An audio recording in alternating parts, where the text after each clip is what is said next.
सबको लगेगा दिन में, तुमको रात से लगाएंगे। चौथी पंक्ति में ज्यादा मजा आएगा। सबको लगेगा दिन में, तुमको रात से लगाएंगे। जो बच के निकल के भागेगा उनको घात से लगाएंगे। राम भक्तों को टीका लगेगा आराम से बहुत, पर दंगाइयों को योगी जी अपने हाथ से लगाएंगे। दंगाइयों को योगी जी अपने हाथ से लगाएंगे। अभी 370 जब देश जब हटा तो इमरान खान ने कहा इस पर हम मध्यस्थता करना चाहते हैं। तो हमने कहा यार इस काम के लिए हमारे मोदी जी हैं, हमारा ये इंटरनल मामला है, तुमको बोलने की क्या जरूरत है। तो इमरान खान ने कहा नहीं, इस पर हम मध्यस्थता करेंगे। तो मैंने 4 मिनटों से इमरान को भी निपटा दिया। हमने कहा इमरान ज्यादा बोलोगे तो तुम्हारी दस्तार चली जाएगी, सबकी पगड़ी। हमने कहा इमरान ज्यादा बोलोगे तो तुम्हारी दस्तार चली जाएगी, गोली चली इधर तो उस पार चली जाएगी। हमारे घर के मसले में तुम अम्मा ना बनो, अमित शाह को भेजेंगे तुम्हारी सरकार चली जाएगी। बहुत अच्छा सुन रहे हैं आप, बहुत आनंद आ रहा है। आगे के बड़े लोग महंगी लोग हैं वो भी मुझे आशीर्वाद दे रहे हैं। आप बिल्कुल ये आशा न रखिएगा कि मैं कोई प्यार मोहब्बत की बात करूंगा, उसके लिए पद्मिनी जी आई हैं। मैं प्यार मोहब्बत के साथ क्या बता रहा हूं मैं आपको, प्यार मोहब्बत से मैं बहुत दूर रहता हूं। उसके कई कारण हैं। आप किसी लड़की से कोई भी सीधा सा क्वेश्चन पूछ लीजिए, कभी सीधा जवाब नहीं देती। सही बता रहा हूं आपको। हमने एक लड़की से पूछा, हमने कहा तुम्हारा फेवरेट कलर क्या है। कहने लगे स्टूपिड कहीं के कोई मैच्योर क्वेश्चन नहीं पूछ सकते। तो हमने पूछा, हमने कहा 0.8 मिलीलीटर सल्फ्यूरिक एसिड को न्यूट्रलाइज करने के लिए कितने मोल बाइकार्बोनेट की जरूरत पड़ेगी। तब उसने बताया हमारा फेवरेट कलर पिंक है। मैं बहुत डरता हूं प्यार मोहब्बत से, लड़कियों की बीमारी होती है।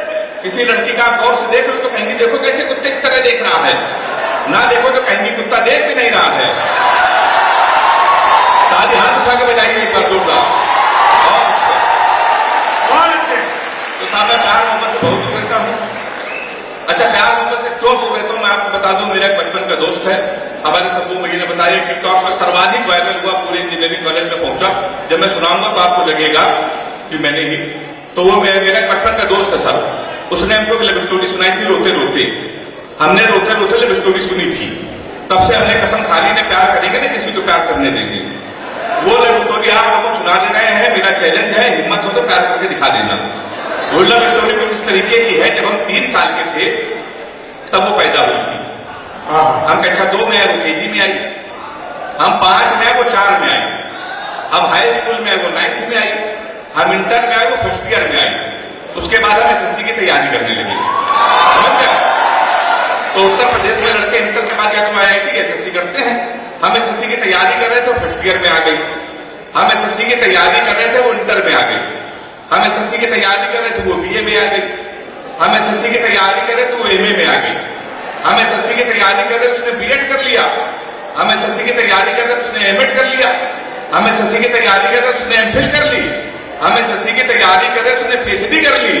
हम एसएससी की तैयारी कर तो प्रोफेसर बन गई। शनिवार को उसकी शादी, इतवार को हमारा एसएससी का पेपर है। मैं बहुत अच्छा प्यार मोहब्बत से क्यों दूर रहता हूं, उसके लिए मैंने 4 पंक्तियां लिखी। मजा आ जाए तो फिर ताली बजाना। कि एक फूल तुझे देने के लिए सस्ते में ले लिया, एक फूल तुझे देने के लिए सस्ते में ले लिया, देखे ना कोई इसलिए बस्ते में ले लिया। फूल तुझे देने को निकले थे जाने मन, पर बजरंग दल वालों ने उसे रास्ते में ले लिया। मैं बहुत दूर रहता हूं साहब प्यार मोहब्बत से। अच्छा साहब हम लोग तो हास्य कवि हैं, हम लोगों को कोई सीरियस नहीं लेता।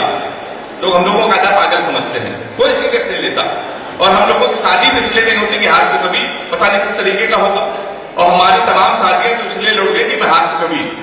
एक रिश्ता हमारे आया तो लड़की की माँ ने हमारी माँ से पूछा लड़का क्या करता है। हमारी माँ ने कहा कवि है। बोले उनके पिताजी क्या करते हैं। बोले वो भी कवि। बोले उनके पिताजी। बोले वो भी कवि। बोले क्या घर में कोई इंसान नहीं है। रिश्ता लौट गया। 1 महीने बाद फिर रिश्ता आया। फिर लड़की के माँ ने पूछा लड़का क्या करता। हमारी माँ ने कहा कवि। उन्होंने शादी मंजूर। अच्छा कवि के नाम से कई रिश्ते लौट गए तो हमारी माँ ने कहा मंजूर क्यों। तो बोली जोड़ी बहुत अच्छी रहेगी, आपका लड़का कवि, हमारी लड़की पागल है। तो तमाम शादियां हमारी लौट गई। फिर एक दिन हमारी शादी फाइनल हो गई लखनऊ में। पिताजी ने कहा बेटा ऐसा है, सुबह 11 बजे तैयार हो जाना, लखनऊ चलेंगे, एक लड़की को पसंद कर लिया, तुम्हारी शादी फाइनल। हमने कहा ठीक। अब हम सुबह 11 बजे नहा धोकर सूट वूट पहन के तैयार। 11 बजे पिताजी का फोन आया, लेकिन बेटा ऐसा है हमको ऑफिस में काम आ गया है, तुम जाओ और होने पसंद करो, शादी फाइनल। पर ये याद रखना, ब्राह्मण घर में पैदा हुए हो, ये घर की परंपरा होती है कि पहली बार किसी के यहाँ जाते हैं तो खाली हाथ नहीं जाते हैं। तुम जा रहे हो कुछ लेके चले जाना। अब हम उत्तर प्रदेश के, हम कट्टा लेके चले गए। फिर 2.5 साल बाद जमानत हुई हमारी, तो जमानत के बाद फिर एक रिश्ता आया। लड़की के पिताजी आए, कहने का तुमसे 2-3 क्वेश्चन पूछेंगे, लड़कों का आजकल इंटरव्यू लिया जाता है। हमने कहा पूछिए। कहने के बता दिया तो शादी फाइनल है, परमानेंट कैंसिल। हमने कहा पूछिए। कहने का तुम पढ़े लिखे कितना हो? हमने कहा अंग्रेजी से मैं किया है, मैं अंग्रेजी का मैं टीचर हूं। बोले अंग्रेजी आती है? मैंने कहा धारा प्रवाह आती है। बोले अंग्रेजी बोल लेते हो? मैंने कहा बोल लेता हूं। बोले एबीसीडी तो आती होगी? अब मैं इंग्लिश का टीचर, हमसे पूछ रहे एबीसीडी आती है? हमने कहा आती है। कहने आती है तो छोटी एबीसीडी सुनाओ। अब कहां सुनाते हैं छोटी एबीसीडी? कहने के तुम अंग्रेजी फेल, गणित आती है? हमने कहा आती है। कहने के 45 का पाड़ा सुनाओ। हम उसमें फेल। कहने लगे आखिरी क्वेश्चन पूछ रहे, बता दिया तो फाइनली परमानेंट कैंसिल। हमने कहा पूछिए। कहने लगे हिंदुस्तान में सबसे बड़ा कांड क्या हुआ? हमने कहा जलियांवाला बाग। बोले वेरी गुड, कब हुआ था? हमने कहा 1919 में। बोले इसमें हुआ क्या था? हमने कहा अंग्रेजों ने हमारे कई हजार आदमियों को मार दिया था। हमसे कहने लगे सबके नाम और पते बताओ। तो हमारी वो शादी भी कैंसिल। फिर एक दिन हमारी शादी हो गई। हमारे शंभू भैया जितने देश के बड़े कवि हमारी बारात आए थे। भारत और पाकिस्तान का सेमीफाइनल मैच था और हमारी शादी थी। तो हमने पिताजी से कहा पूरा देश मैच देख रहा है हमारी, आप शादी कर रहे हो? नहीं माने कर दी। भारत और पाकिस्तान का सेमीफाइनल मैच, हमारी शादी। हमारे जो कानपुर के दोस्त हमारी बारात में डांस कर रहे थे, कान में मोबाइल लगा के भारत पाकिस्तान सेमीफाइनल मैच की कमेंट्री भी सुन रहे थे। दोनों काम एक साथ कर, बारात में डांस कर रहे, कान में मोबाइल लगा कमेंट्री सुन रहे। हम दूल्हे के विरुद्ध सजे थे, घोड़ी के ऊपर बैठे थे। जैसे बारात तक पहुंचने वाले थे, एक लड़का घूम के हमारी तरफ चिल्लाया, बोला छक्का। हम डर गए भाई साहब। हमने कहा कहां छक्का? कहने लगा विराट कोहली ने मारा है। तो हमने कहा कोहली ने मारा तो हमारी तरफ क्यों देख रहे हो? शादी के पहले से छक्का कह रहा हो, देख के हमको। हमने कब की मारे तो हमारी तरफ न देखना। पता चला 2 मिनट में इंडिया मैच जीत गई। किसी ने खुशी के मारे घोड़ी नीचे सुतली बम रख दिया।